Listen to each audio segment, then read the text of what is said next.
হঠাৎ করে মিষ্টি কিছু খেতে ইচ্ছে করলে এখন আর দোকান থেকে কেন, বাড়িতে 1 কাপ আটা থাকলেই ভীষণ মজাদার স্বাদের এই মিষ্টিগুলো খুব সহজে এইভাবে একবার বানিয়ে খেয়ে দেখুন।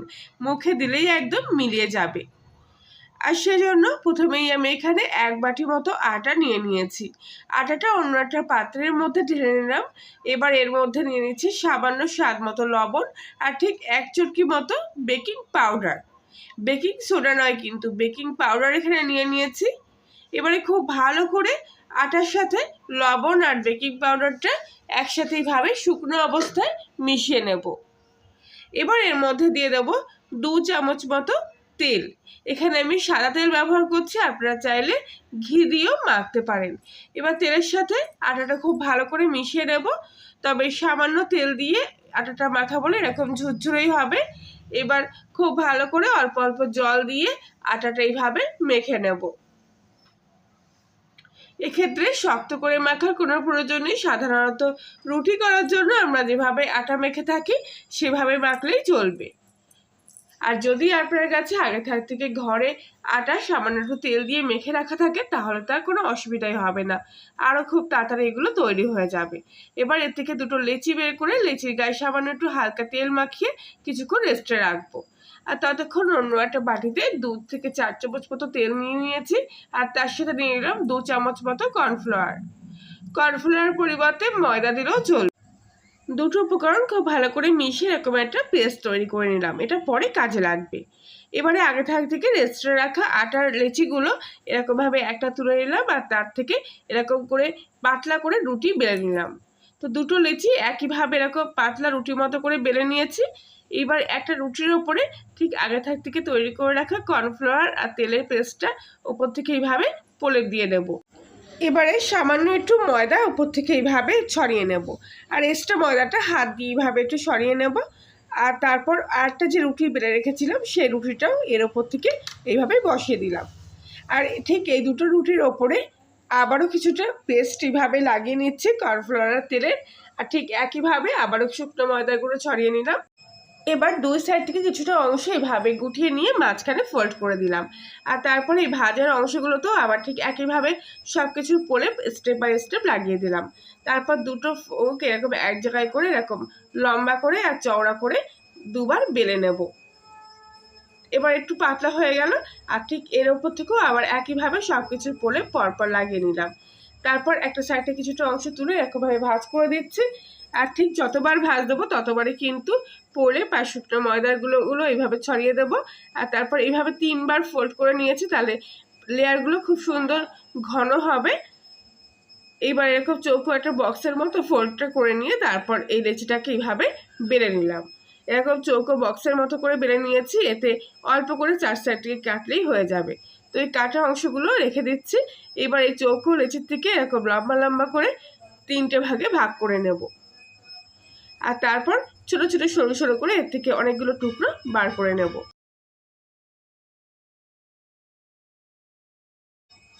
প্রত্যেক কটা টুকরো এবার আমি এখান থেকে তুলে নিচ্ছি, এভাবে সাইডে রেখে দেব।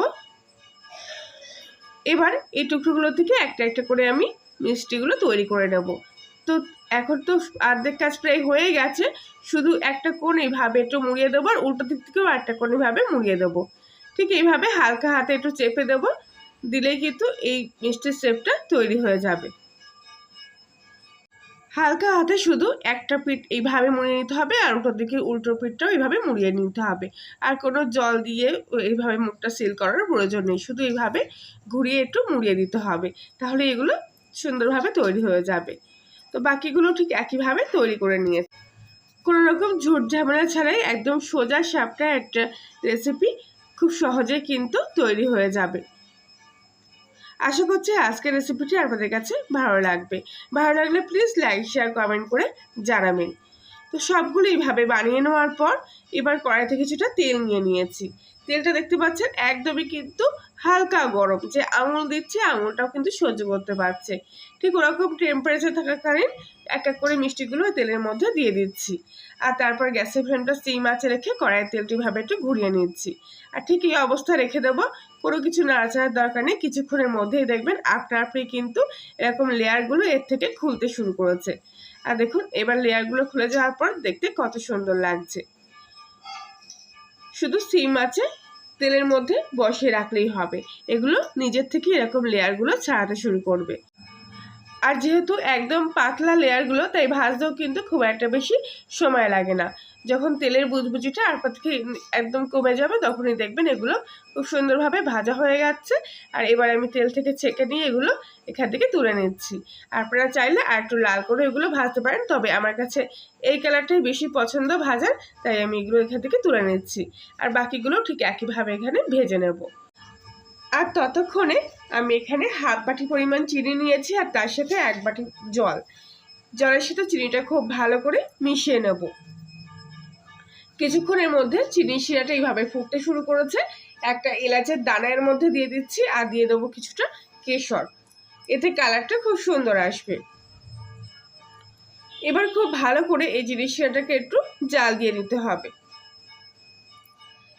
কিছুক্ষণ এইভাবে ফুটিয়ে নেওয়ার পর চিনির শিরাটা আগের থেকে অনেকটা গাঢ় হয়ে আসবে, তবে হাতের মধ্যে একটু চেক করে নিয়ে দেখছি, ঠিক দেখুন এরকম আঠার মতো হবে। ঠিক এই অবস্থায় গ্যাসের ফ্লেমটা একদম সিম আঁচে করে দিয়ে আগে থেকে ভেজে রাখা মিষ্টিগুলো এর মধ্যে দিয়ে দিতে হবে। আমি মিষ্টিগুলো ঝাঁঝের মধ্যেই ভেজে রেখে দিয়েছিলাম যাতে তেলটা ভালো করে ঝরে যায়। তো এবার মিষ্টিগুলো চিনির শিরার মধ্যে দিয়ে খুব ভালো করে এইভাবে নেড়ে চেড়ে নিচ্ছি। এই অবস্থায় গ্যাসের ফ্লেমটা এবার একটু বাড়িয়ে দেব। আর চিনির শিরাটা যাতে একটু ফুটতে শুরু করে, তাহলে মিষ্টিগুলোর প্রত্যেকটা লেয়ারের মধ্যে চিনির শিরাগুলো কিন্তু খুব ভালোভাবে প্রবেশ করবে। তো এইভাবে একটু ঘুরিয়ে ফিরিয়ে মাঝে মধ্যে নাড়িয়ে চাড়িয়ে নেব, তবে একদমই হালকা হাতে, কেননা এগুলো কিন্তু খুবই খাস্তা। তো দেখুন গ্যাসের ফ্লেমটা কিন্তু আবারও একটু বাড়িয়ে দিয়েছি, দিয়ে এইভাবে কিছুক্ষণ জাল দিয়ে নিচ্ছি মিষ্টিগুলো চিনির শিরার মধ্যে। মোটামুটি 1 থেকে 2 মিনিট মতো এইভাবে চিনির শিরার মধ্যে মিষ্টিগুলো জাল দিয়ে নিচ্ছি। আর কিছুক্ষণ মাঝে মধ্যে এইভাবে নেড়ে চেড়েও দিচ্ছি। এই অবস্থায় কিছুক্ষণের মধ্যেই দেখবেন চিনির শিরাটা কিন্তু এরকম একদম শুকিয়ে আসতে শুরু করেছে। তখন গ্যাসটা পুরোপুরি অফ করে দিতে হবে আর একটু মাঝে মধ্যে এইভাবে নেড়ে চেড়ে দিতে হবে মিষ্টিগুলোকে। এইভাবে করলে পরে প্রত্যেকটা লেয়ারের মধ্যে একদম মিষ্টি চিনির শিরাটা খুব ভালোভাবে কিন্তু প্রবেশ করে, আর সেজন্য খেতেও বেশি টেস্ট লাগে।